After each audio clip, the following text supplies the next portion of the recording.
Hi there, it's me, Gamer Tyler here. I'm recapping My Hero Academia Season 8, Episode 4, total episode 163. One evening, a young man and woman are walking through a busy street before they spot an older woman with white, disheveled hair and a cold expression sitting on a square of a cardboard and sipping on a bottle of alcohol. She also has a pair of particular spiked growths working on her left arm. A woman passes by, walks up to her, asks her if she's alright, which causes the older woman to throw the empty bottle at her and shout at them to get lost and leave her alone. As the pair run away for their safety, the older woman continues growing, keeping to herself, and clutches her pregnant abdomen. What's happening is its own breed of oddities. They're carrying a pair of twins that appear to be sharing an umbilical cord, and one is around 5 times the size of the other. As they're sucking out every last nutrient from their mother, and leaving none for their for its twin sibling. Sometime later, the woman lies dead by a river in the middle of the pouring rain, with the two twins being carried to term and living on without her. The bigger one, with its insatiable, almost inhuman greed, proceeds to start gnawing on the mother's flesh and ingesting the spiked growths, while clutching the hand of its puny and sickly yet still kicking little brother. Much of the two are swept away from their mother by the flooding river water. Shortly after their birth, news begins to spread about another birth, a growing baby from China. The story spreads like wildfire, and what swiftly follows are more reports of people being born with mysterious powers, with some getting them as late as puberty. These meta abilities were thought to be caused by a disease of some kind, with some experts believing that their existence caused a new genetic super ranch of humanity to spawn. With time and dissolence of ignorance, this move would be as rash and irresponsible as a report plummeted society into endless chaos, as those with and without powers began to wage war on each other to define what it means to be truly human. Living among the adopted that chaos was the older twin brother, who would grow into a young boy. It would turn out that he had one of those meta abilities too, one that allowed him to steal other abilities and potentially pass them down to others. With the first one in this collection began the growth he ate from his mother's flesh, which turns out to be a more passive version of what would later be known as spear-like bones, which all the adults in the world were stirring up chaos in the name of their correct beliefs. So it was the older brother, with her less reasonable goals, same as he was since birth. He was selfish and cruel beyond all ethics and morality. Thought that everything in his sights belonged to him and him alone, and anyone who didn't provide him with anything, even if it's something a little as looking at him as he cried out for his wants, was someone to be distrusted. His purified method of dealing with his obsession was brutal murder, and occasionally taking their meta abilities for his own, whether it be an anti-meta ability, merciless, or even something small like a gaggle of common street thugs. Turning all one confrontation with the latter, this little brother threw a beat-up drink can at him and begs him to stop hurting people. With zero emotion on his face, the older brother walks up and kicks his sibling into the ground before grabbing his victim's shivering, outstretched hand and dragging him across the pavement as they take to their leave. Despite the younger brother having nothing to offer him like the rest, he still viewed him as one of his possessions. So he has no intention in parting with him. Although their relationship was cruel and the world they lived in even more so, the brothers would still stick together and grow up as the world slowly started adjusting to the presence of meta abilities.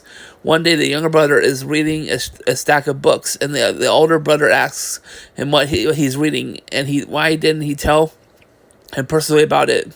The younger brother tells them that he's reading comic books since the literacy skills still aren't sharp enough to more complicated printings. He can't stop reading them because of the illustrations, as he feels he can tell the exact hopes and dreams of people who make them without much reliance on text. The malnourished boy looks at a picture featuring a main character of the Captain Hero volume he's reading and says he wants to be just like him someday. He then asks his older brother if he wants to read some of the comic with him. As the other boy sits down and joins him, despite the younger one's disapproval of his brother's behavior, he too doesn't want to let him go, as he believes the giant hand that held him at birth was a silver of the kindness that he had deep down. 3 years afterwards, the sickly boy, now in an adolescent, is once again interrupted by his brother as he's reading. The older brother floats down to his sibling in front of the moon, saying that the glowing child from China, who has now grown into a prominent figure and an advocate for peace and a return to safer times, has managed to amass 10 million followers. As he comes into view, his younger brother notes that he's glowing as bright as the moonlight. His other brother comments that the whole situation is strange. He notes that the glowing ambassador was only the first person registered to have a meta ability, and calls them rumored that about 50 people in India who were born with superpowers 2 weeks prior to that person. The flabbergasted younger brother asks why the older brother is glowing and covered in blood, to which he admits he killed the peace advocate and stole his power, as he finds it odd that a story like his would cause so many people to come together. When further questioned, the older brother points to the Captain Hero comics they would read, and a prominent quote that came up to them: "One for all, and all for one." He grew fond of the phrase, as while the hero is in those stories will fight evil alone and hide his identity from those he saves. The main antagonist, a demon lord, would be infamous across the land from how his fearful presence forces people into submission. He likens the dynamic to those he has with his little brother, and declares that he has too gained a dream from reading those comics. With him, a world where everything exists for him and nobody else. Eventually, by the time they're adults, the older brother would live out his dream and cultivate a massive, unruly stronghold on the entire country of Japan, all under a mocker he ripped straight out of the phrase for those old comic books, all for one. And then he would also share with his power. His younger brother, although all this time, still stayed strong in his beliefs that meta abilities shouldn't be used selfishly, and resisted all his siblings to make him submissive. All for one would only pity his brother and his attitude, asserting that it's because he was born without a power, so it's impossible for anyone to ask him seriously. All for one now gropes his brother's face and says that since his dreams have become reality, he's about to remake the one where his brother keeps resisting him. Despite the side man's fierce protesting, the man forces him onto him, a meta ability that even his underwhelming body can alternately handle. As the brother keeps screaming, the villain says he's finally decided on a name for him after all this time: Yoichi. since his sibling is the first thing that was ever given to him. One day, Yoshi is forced by two unformed All for One resistant soldiers, Kudo and Bruce. They soon try to flee through the sewers with the rest of their army as All for One pursues them, while calmly asking why his brother is leaving, as he is his property that he graciously blessed with a meta ability not too long ago. As Kudo and Yoshi keep running, All for One starts getting fed up that they're ignoring him and that Kudo is keeping him away from his possession, and says that he's had enough of the fact that Yoichi is no longer with his. With a brief swipe of his hand, All for One shreds Yoshi's body into pieces, as both the man and Kudo get his blood splashed in his face. The only physical remnant of Yoichi is his left hand, which drops into the wastewater as Bruce picks up Kudo and the soldier continues their escape. As Kudo tears up as Yoshi's sudden death, he walks up in his eyes with All for One, notices his lack of feeling and reception to light, and to the extent where the man can't see his reflection in the under purple peoples. Back in his personal skyscraper, All for One clutches the loose hand of his now deceased brother and senses something stranger. The power he forced into him has mysteriously disappeared.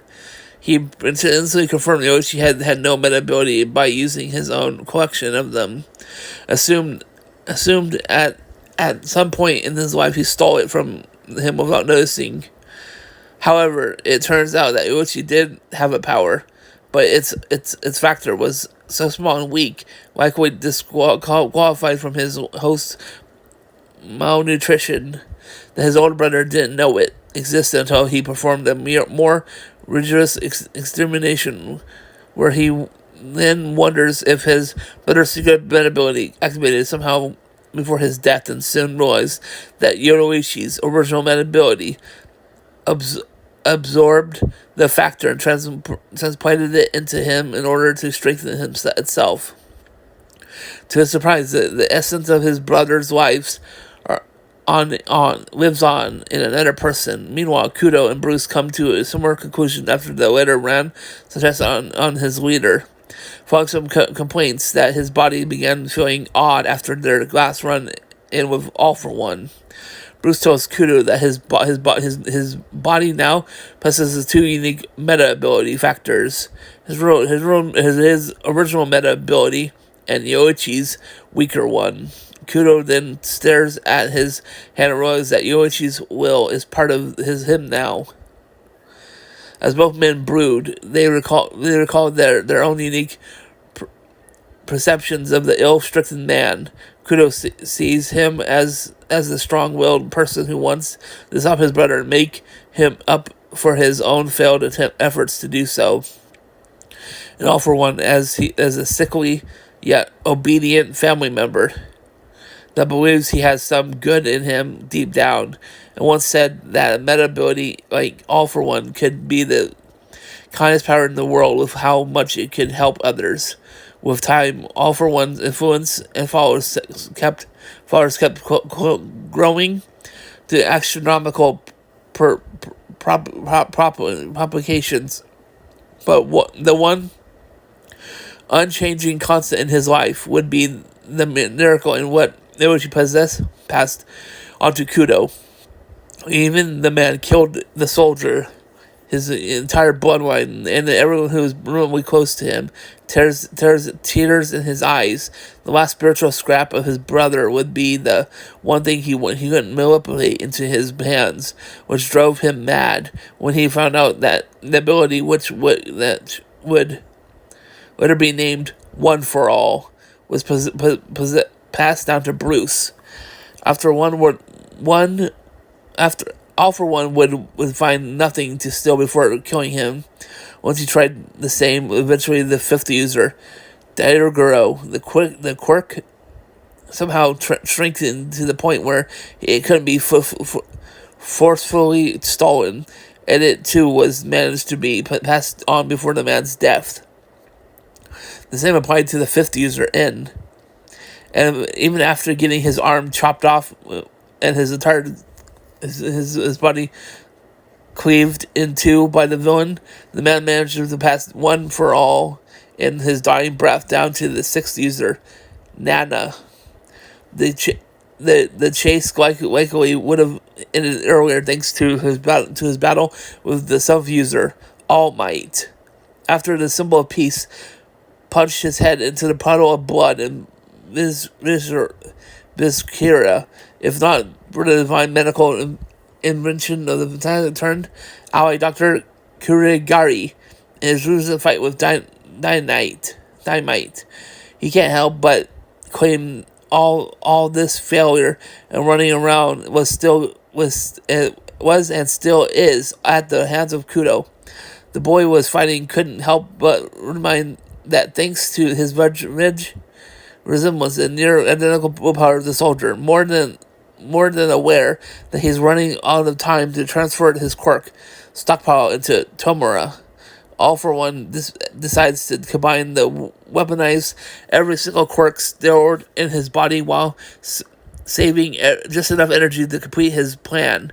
He then morphs into his body into an eldritch building-sized mass of superpowered flesh. His Omi Factor Unleash.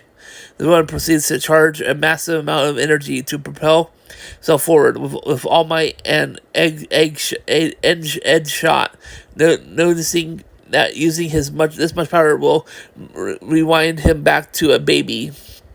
So this attack is an all out or nothing gamble. In the sky, Dynamite stands his ground and outstretched his splinter arm, and remembers what he said to Izuku about getting stronger after their second fight, and his declaration of endeavor about his explosion quirk allowing him to do anything he puts his mind to. Dynamite then recalls Izuku's state that after he attacked him in class at the start of their third year in middle school, and promises that he will no longer get in the way of his victim-turned-rival. As he says this, the Omi Factor unleashes mass takes off, as All Might begs Dynamite to dodge as he is swept away in the wind. Dynamite stays put, and reverently yells at all for One to blow up. Before the villain is pelted in the face by a seamlessly invisible onslaught of explosions. While weak, it's enough to disfigure his body and send his quirk stockpile crashing to the ground. Dynamite was able to achieve this by firing delayed explosions made of his nitroglycerin-like sweat coated in regular sweat, which reacted to some sweat he got in the villain's mouth earlier in his fight. The boy shouts that he's always been great at thinking on the spot, and declares that one quirk is all he needs for this fight. As he begins granting in the clouds with his explosions, All for One tries to charge once more, screaming that this is his story and that Dynamite is just an incitement side character. Dynamite then rockets down while enveloping himself in glamorous Hauser impact cluster before devastating the field explosion right on All for One's head, blowing up the surface on Omi Factor Unleash. Both student and villain fight along through their pain, but Dynamite manages to overpower All for One. Retaliation by raining a blanket of explosions all over his giant mass. As All for One getting incinerated, he realizes that his quirk factor aren't working in his favor and struggling to figure out why. From his ridge realm, Hawk's vestige reveals that his negative emotions consumed him and weakened control of his quirk, courtesy of the intense hatred of his own successor. Soon, All for One is reduced to nothing but his beaten up torso, as Dynamite moves in for the finishing blow and grips his face. Despite the Demon Lord's tantrum, Dynamite asserts this is their story, while thinking of the people who've helped, supported, and kept him alive all this time. The boy unleashes one last point blank blast on to one for all for one, as his Marines crash into the street and burst into flames, and split all of his arms shattered in pieces. All Might gasped at the sight, noting that this wouldn't have been possible if not for everyone's involvement, and lets out a sigh of relief that his arch enemy is probably down for the count. Dynamite comes to the same conclusion as he tries to collect himself after the tiring battle.